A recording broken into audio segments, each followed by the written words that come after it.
Okay, now that our recording is Apologies. on, it's fine. We're gonna go ahead and get started and talk about what ODN has been working on this year. And thank you, Evan, for the introduction for all of us. First, you might remember from way back in the decades past, AKA 2020, we sent out the digital collection survey and we got a good number of respondents. There's a little bit of a breakdown here on this slide. Most of the responses were from public libraries and then special libraries with academic and historical societies and museums mixed in, which is great. We love to hear the points of view and perspective from everybody. The three biggest takeaways that we got from the survey that we're going to be looking at as we work through our LSTA plan in the future and just our own plans for Ohio Digital Network is the state library is going to work on providing financial support, including grant funds for equipment, services and professional development, and consortia style discount pricing on software and digital asset management software. Wouldn't that be great? We're going to see what we can do. And we would also be great to work towards a statewide or centralized collaborative platform such as Ohio Memory, but for dedicated digital preservation use. We know that digital preservation is just as important as physical preservation. So we want to keep an eye on that and work towards that and help support that however we can. And lastly, training, more training, which isn't really last, right? That's first maybe, ranging from digitization workflows and best practices and project management and equipment and vendor trainings and copyright assessment. And speaking of digitization, we have a word from Evan about our Ohio Digital Network DigiHubs. Thank you. Yes, I promise I would not talk too much, but I do want to take a minute to highlight and honor our 4 DigiHubs in the state of Ohio. As part of that survey process and as part of receiving funds from IMLS at the federal level as part of the American Rescue Plan Act, the State Library of Ohio, State Librarian Wendy Knapp and myself wanted to make sure that the DigiHub program was able to have some of its technology refreshed. In some cases, DigiHubs were bringing in technology that was a decade or so old. And as we know, technology gets outdated sometimes after just 3 months, 6 months. And so I was really grateful to the State Library Board, of which Janet Carlton is one of our board members, for okaying over $400,000 in American Rescue Plan Act funds to go to the 4 DigiHubs in Ohio. So I hope that if you have not reached out to your corresponding DigiHub in Ohio to talk about ways that they can assist or provide information and digitization for your collections at the local level, I encourage you to do so. If you have questions about that, you can certainly reach out to me, Jen, Penelope, Peter, anyone that's as part of the presentation today. But I just want to take a quick minute to spotlight that is one of the ways that we've heard you from that survey. We wanted to make sure that you were served. And this is a great statewide initiative that hits all types of libraries. So I'll turn it back over to Jen. Thanks, Evan. And we are all really excited about that. And there will be more details coming out from the state library soon as well. So stay tuned.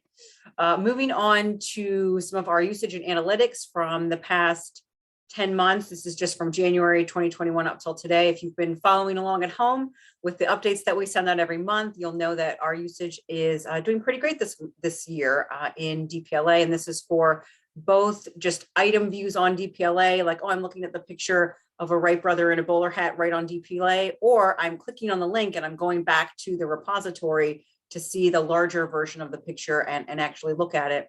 On this graph right here, the purple line is this year. And you can see that we had a spike from the green line of last year when we were doing a lot of hybrid learning, virtual learning, up in the air learning, all kinds of learning that frequently involved a virtual and internet connected aspect to it. And we think that people have really, students and educators and folks at home have really seen the value in the collections that ODN has in DPLA and really kept using them, because you can see we have this increased usage over this past year as well. And we expect that to continue, which we're very happy about. I also am extremely happy to note that we have, since our very first harvest in spring of 2018, tripled our number of contributors to DPLA.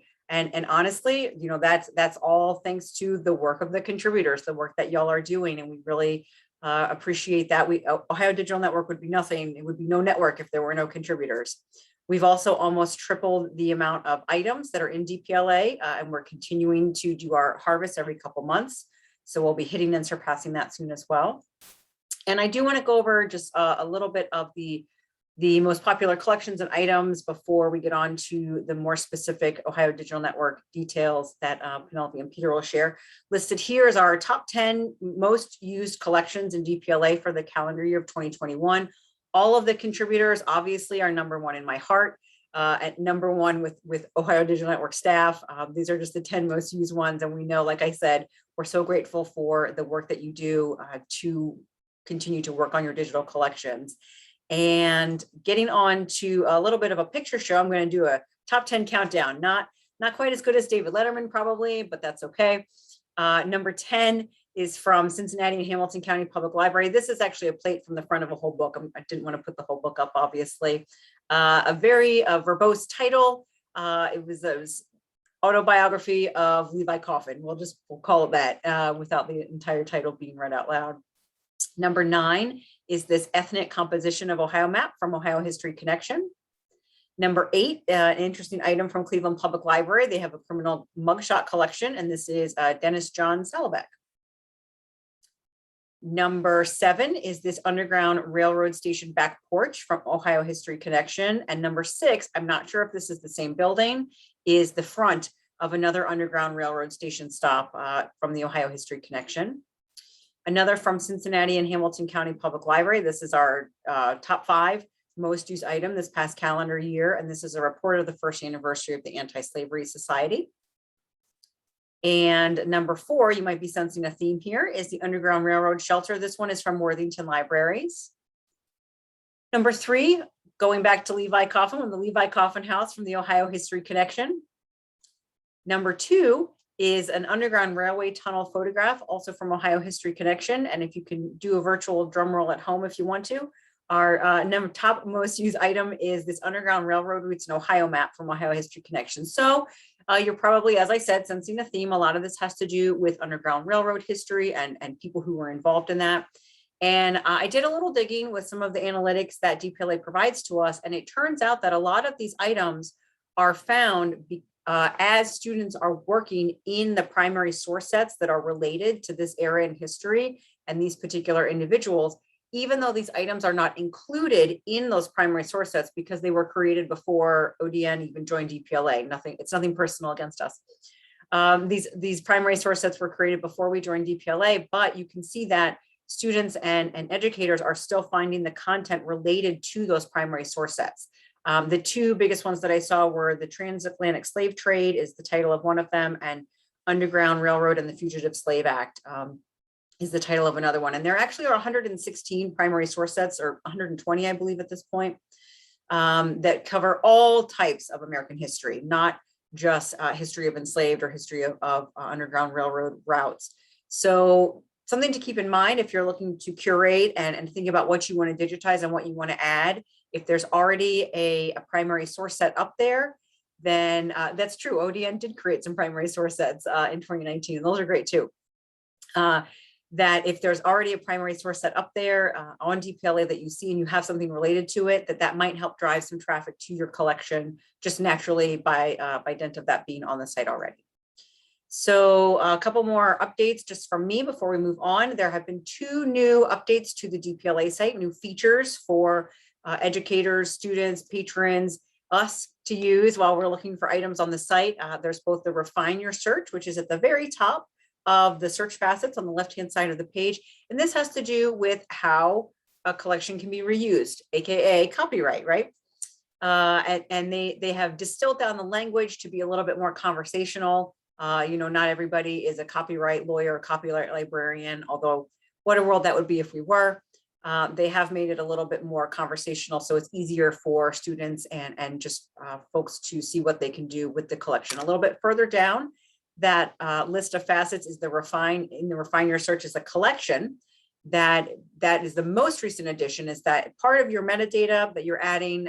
You can see here the Inland Rivers Photograph Collection, the Cleveland Museum of Art Editorial Photography Collection. These are within the contributor collection. So it's just another way to make it a little bit more granular and find a lot of great content without having to search out a specific item in DPLA. If you're browsing, but you want to look at 97,000 pictures of the Toledo Lucas County Public Library's auditor images, it's a great way to really set those out from the rest of the collection and take a look. So I'm going to go ahead and hand it over to Penelope now. Thanks, Jen.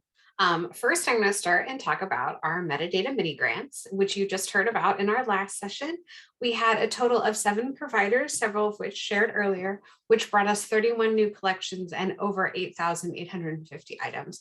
And so that's really exciting that had very concrete numbers tied with it. Next slide, please.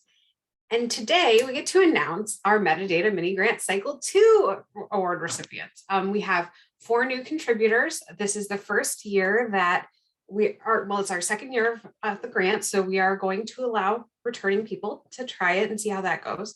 And this gives an opportunity for some of those contributors that have been working on their collections, but maybe they need some more time, staff to pay for staff to work on them or something like that. So we are, the new contributors are the Ohio State University, Shaker Heights Public Library, Perry Cook Memorial Public Library, the University of Akron, and then our 2 returning contributors are going to be the Cincinnati and Hamilton County Public Library and the Columbus Metropolitan Library. So I'm very excited to see how those collections go and how many records we're going to add from that. Next slide, please. Next, I want to share with you some of the work that I have done on the metadata working group over the last year. As you might remember or not, I have been part of the metadata working group for 3 years. I just rotated off last month, so you'll no longer get to receive personalized updates, but they're still going to be doing great work. So hopefully we'll still be able to update you through the grapevine. There were 3 main things that we were able to accomplish in the last year. The first one was we finalized the language for the harmful content statement by DPLA. And there's a link for that on the slide, as well as on the left-hand side of the slide is the beginning introduction for that. And we worked on that first for the Black woman suffrage site for DPLA, and then expanded it for the whole DPLA. And when you do a search in DPLA, it is linked above each item. So if someone sees something that is harmful to them or not what they were expecting to find, it's easily findable. It's not buried deep in the website. The second thing we did is we collected the hub's best practices and metadata guidelines, and hopefully DPLA will be putting them on their website somewhere. What we're trying to do is make sure that all the documentation for DPLA is in one place regarding metadata. And since there's so many hubs that send metadata to DPLA, not just the Ohio Digital Network, although we hope that we are your favorite, we want to try to get all of that organized in one place so people can compare and make the best documentation they can. The last thing that we were really working on this last year, and hopefully will be finished soon, is we were reviewing and updating the DPLA metadata guidelines. There was a document created in 2017 that was actually really detailed about each of the metadata fields and how it's used in DPLA. And beyond just the search portal in DPLA, they also have all of the metadata is able to be downloaded and in an API and reused.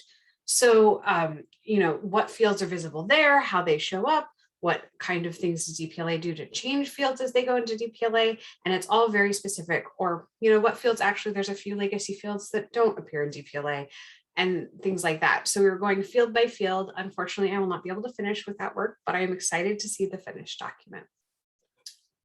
Next slide.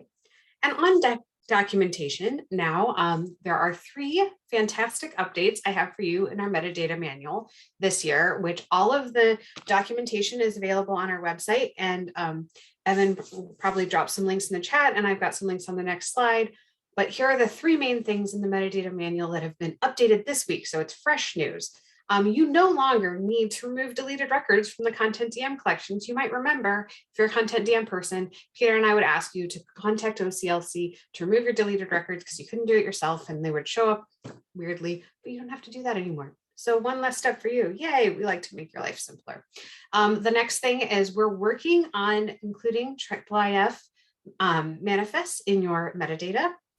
And Peter is going to talk more about that because that's definitely what he's working on, but we've included some of the formatting requirements in the metadata manual. And really what it comes down to is looking at those requirements and then probably talking to us and finding the best way that it works. The last thing is the place field. Previously, we had talked about how I might have, if you're a really old provider, we talked about how your hierarchical order of you needed to start with the smallest entity and go up to the largest entity for your place, or the other way around. But the reason for that was because DPLA had a mapping feature where it would take all of the records and put them on a physical or a visual map and you could find them. Unfortunately, it was very glitchy, and a few website updates ago, they took it off. We kept this requirement because we had hope that they might bring it back. However, DPLA has told us they have officially sunset it, so that is no longer necessary, and you can put your subject headings in however you are, not subject, you no longer have to put your places in a hierarchical order. Next slide, please. And the last thing of our documentation update is that we included the IIIF manifest field, and it is our DC terms is referenced by field in our map, so that when we do start adding those IIIF manifests, they have a place to go. And I believe now Peter is, oh, I have one more page. This is all of our resources on our website. If you forget anything that I've said, you can go back and look at them, and they're easy to find. There's a picture on the left side, but also there's the links in the chat. And now Peter is going to talk about IIIF. Okay, so IIIF is something that DPLA would like to have included in their metadata for members. It is not a requirement, but it would be a nice thing to have. So the real question becomes, what is it? You can see what the acronym actually expands to here, and find out all sorts of gory details at IIIF.io. But let's go ahead and take a look at what it actually looks like. So the true goal is to enable richer access to the world's images. Does this by creating a standardized framework for image metadata, and made sure that that can be easily shared. This framework makes sure that the metadata can be easily parsed by software. So once it gets into DPLA, then it can be shared more widely. Thus, ultimately, it means for you, wider distribution of your images and metadata. Next. So here is what your average content DM user would see when they look at a record. Title is ABCs of fire extinguisher sticker. 4 subject terms: fire, fire extinguishers, fire prevention, fires, time period, description, full text, and so on. Let's go ahead and take a look at the next slide. This is the IIIF version of that. It is in a JSON format. It is extraordinarily ugly to you and me, but computers love this format. You can see the highlighted bit. It says label, title, value, ABCs of fire extinguisher sticker. After that, you can see the subject terms enumerated separately, and so forth. Like I said, it's very ugly for us, but software loves it. Next slide. Like I said, it's very ugly to us. Much easier when transferring data between systems because it is so easy to parse that with software. Next slide. So if this can help you achieve wider visibility, then the question becomes, how do you create this in your systems? For Content DM, the good news is that it happens automatically. There's absolutely nothing you need to do, period. For Islandora 8, it is supported. However, you do need to go through a few steps to enable it. For any other content management systems, may or may not be supported, depends on the system. Check your service manual or your local technical geek. Next slide. So like I said, for Content DM, it all works out of the box. No effort whatsoever is needed. For Islandora 8, which I know at least a few folks out there are using, full steps to set it up within and enable it within Islandora are included at this URL. Once you've gone through those steps, just get in touch with us at ODN and say, hey, our server now supports it, because unless you tell us, we're never going to realize that, yes, it does support it. We can start harvesting this IIF metadata from you. Next slide. So any other systems other than Content DM and Islandora, first, make sure that your system does support it. If it is supported, make sure it's enabled. You may need to install some sort of plugin or additional module or something for this to be working. But like I say, make sure it's supported by your system. If need to plug in, make sure that's installed, make sure that the functionality is enabled, and then tell us, let us know that, hey, we now support IIF in our collections. And step 4 is probably going to be the trickiest one. We need at IDN or ODN, we need to know how to access that IIIF metadata. Go ahead and jump to the next slide real quick. Here's an example from Content DM. You and I would see a URL pointing at some server name /digital/collections/ the Content DM collection alias, and then /ID, and then the record number. We at ODN can simply create the appropriate IIIF URL for that record by grabbing that alias and that ODN number or record number out of the original URL and creating a new one using those components. There's a very similar trick for Islandora 8. You just need to figure out what the pattern is in the original URL, swap things around a bit, and then you have the new URL. Other systems may or may not have these patterns. If there is not a similar pattern for the system that you are using, then the best option would probably be for you to include IIIF URLs within the metadata that you're sending for each record. Next slide. That's basically the gist of it with regard to IIIF and DPLA. Like I say, it will help you to get your metadata out there into the world and your images. And here are some URLs that will give you a little more information on implementing it and using it within Content DM and Islandora 8. That's pretty much it for me. Any questions?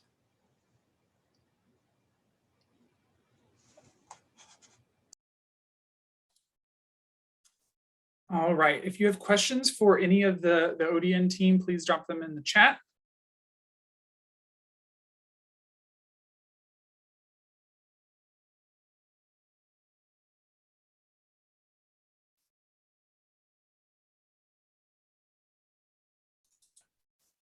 We're making great time in our sessions today. I know. I thank you, Peter and Penelope, both. I'm excited to see about the changes that that result from, or the results of these changes. Sorry, what were you going to say, Evan? No, I was just going to say that we have a joke in our department where we like to wait 10 very long seconds to let people have a chance to ask a lingering question. And it can always feel a little bit like torture when you're giving a presentation. And see, it worked. There's a couple questions in the chat. So let me throw these out really quick. So let's see, is IIIF up and running for the next harvest? Sorry if you already mentioned that in the presentation. It should be up and running for the next harvest. The DPLA folks are actually detecting whether a server runs Content DM, I believe. And if it does, they will automatically convert all the URLs to IIIF URLs and create them on their side. We're going to do that on our side for the next harvest, though, as well as for Content DM and Islandora. Thank you, Peter. Another question. Oh, go ahead. I was going to add to that, Peter. We are waiting until the provider tells us, though, because there has to be an indication for DPLA that it's okay, because it's ultimately for Wikimedia. Okay, so we're not going to do anything for. Okay. Yeah, unless they say that all the people we've worked with have said it's okay, because what happens with the manifest is eventually then everything ends up in, if it's also not in copyright, it will end up on Wikimedia. So yes, but we'll be happy to do that for you guys once we know that it all works. Our folks, sorry. Going back to a previous discussion or a previous session, the person comments, I really like the DPLA offensive language disclaimer, or the potentially harmful language, content language. Are there any thoughts about adding something similar specific to ODN or on the ODN website? Since, I mean, we can talk about it for like our primary source sets, but ODN is not an aggregator of metadata. So it's a little bit different in that what we wanted to address with that potentially harmful language is not just obviously poor metadata, although that definitely needs to be fixed, but there are things like postmortem pictures or things that just display racist content that DPLA doesn't want to take down because they're historically important, but we don't want people to be shocked by what they could be. I mean, they will still be, could be harmed, but we want a warning there. But it's definitely a discussion we can have within ODN. Thanks, Penelope, and thanks for asking that question. Any other questions?